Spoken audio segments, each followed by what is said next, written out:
नमस्कार दोस्तों, मैं शिवानी वर्मा लोकगीत चैनल में आप लोगों का स्वागत है दोस्तों। और आज मैं लेकर आई हूँ आप लोगों के बीच में एक प्यारा सा कहरवा नाच गीत है, तो आप लोग ज़रूर सुने और बताइए कमेंट बॉक्स में कैसा लगा। ये पति पत्नी का नोक झोंक है, तो आइए आप लोग गीत का आनंद लीजिए।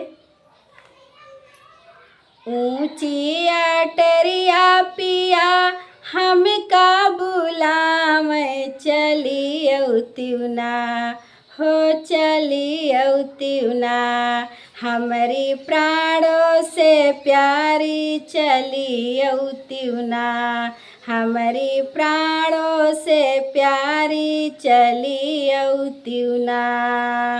ऊंची अटरिया पिया हमका बुलाव चली अउतिउना, हमारी प्राणों से प्यारी चली अउतिउना। कैसे के पिया आई तोहरी अटरिया जगत होई है ना, तोहरी मम्मी बेचारी जगत होई है ना, तोहरी मम्मी बेचारी जगती होई है ना। माई ओ बाबू के तू ही लजान्यू चली अउतिउना, हमारी धाना काढ़ी घुघुटवा चली अउतिउना।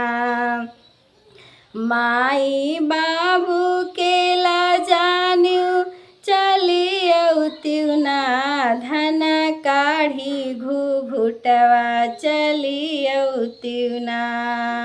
ऊंची अटरिया पिया हमका बुलाव चली अउतिउना, हमारी प्राणों से प्यारी चली अउतिउना।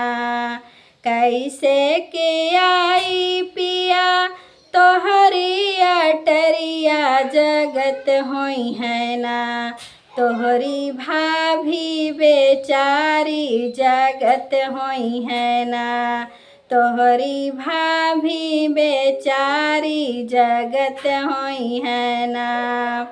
कैसे के आई पिया तोहरी अटरिया जगती होई है ना, तोहरी भाभी बेचारी जगती होई है ना।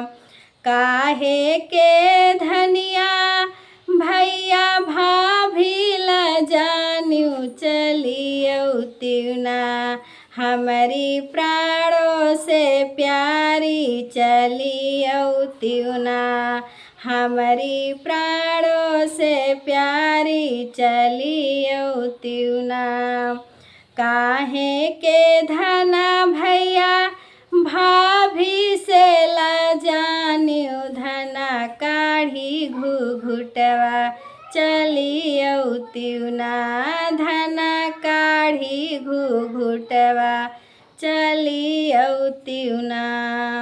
ऊंची अटरिया पिया हमका बुलाव चली अउतिउना, हमारी प्राणों से प्यारी चली अउतिउना, हमारी प्राणों से प्यारी चली अउतिउना।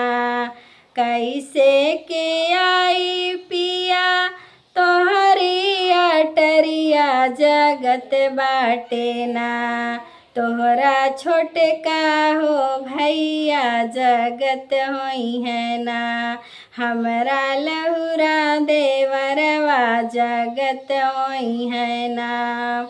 काहे के धना हमरा भैया लजान्यू चली अउतिउना, धना काढ़ी घुघुटवा चली अउतिउना, धना काढ़ी घुघुटवा चली अउतिउना। ऊंची अटरिया पिया हमका बुलाव चली अउतिउना, हमारी प्राणों से प्यारी चली अउतिउना, हमारी प्राणों से प्यारी चली औ त्यूना।